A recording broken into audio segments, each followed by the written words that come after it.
करके दिखाना चाहते हो। तुम्हारे कुछ ख्वाब हैं जिन्हें तुम पूरा करना चाहते हो कि तुम्हारा भी नाम हो, तुम्हारी एक अलग पहचान हो। तो अपनी जिंदगी के 3 असूल बना लो। पहली बात यह कि अपनी भैंस को पहाड़ से गिरा दो। एक अक्लमंद बूढ़ा आदमी सफर पर निकला हुआ था। शाम होने को आई थी। उसे रात गुजारने के लिए कोई ठिकाना चाहिए था।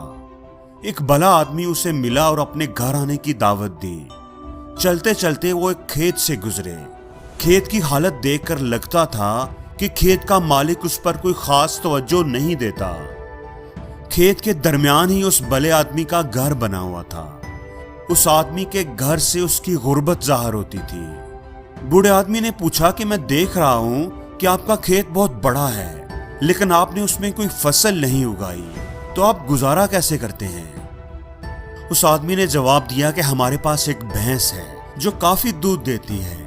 कुछ दूध हम पी लेते हैं और कुछ बेच देते हैं। इस तरह हमारा गुजारा चल रहा है। रात को जब सब सोने के लिए चले गए तो बूढ़ा आदमी उठा और उसने वो भैंस खोली और उसे पहाड़ से गिराकर वहां से चला गया। जब वो बड़ा आदमी सुबह उठा तो अपनी भैंस को गायब देखकर बड़ा परेशान हुआ। वो भैंस ही उनकी कमाई का वाहिद सहारा थी। काफी देर उसे समझ ही नहीं आई कि अब वो क्या करे। फिर उसने खेतों में हल चलाने का फैसला किया। हल चलाकर उसने बीज बो दिए। उसकी फसल बहुत अच्छी हुई और वो खुशहाल हो गया। उसकी खुशहाली में सबसे बड़ी रुकावट उसकी भैंस ही थी।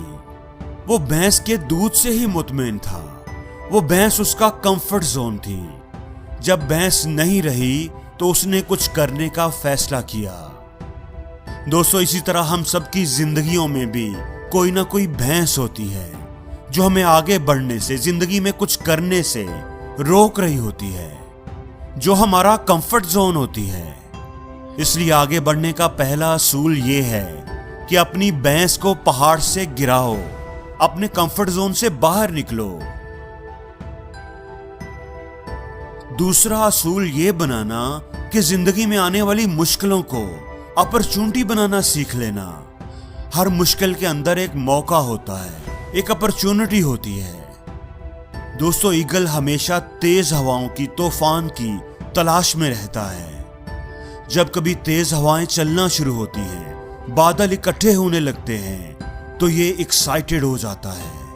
ये उस तूफान की तरफ ट्रैवल करता है जहां बाकी परिंदे तूफान से डरते हैं, अपनी जान बचाते हैं, घोंसलों में छुप जाते हैं।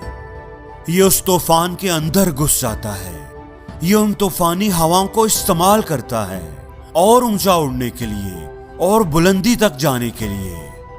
दोस्तों, ईगल हमें सिखाता है कि रास्ते में आने वाले पत्थरों से टकराकर गिरने की बजाय उन पर चढ़कर बुलंद होते जाएं।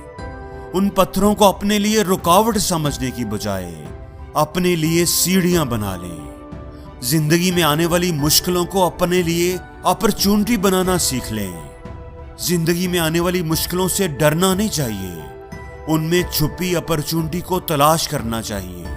ये तो आपको कुछ सिखाने के लिए आती है, आपको ऊंचा उड़ाने के लिए आती है।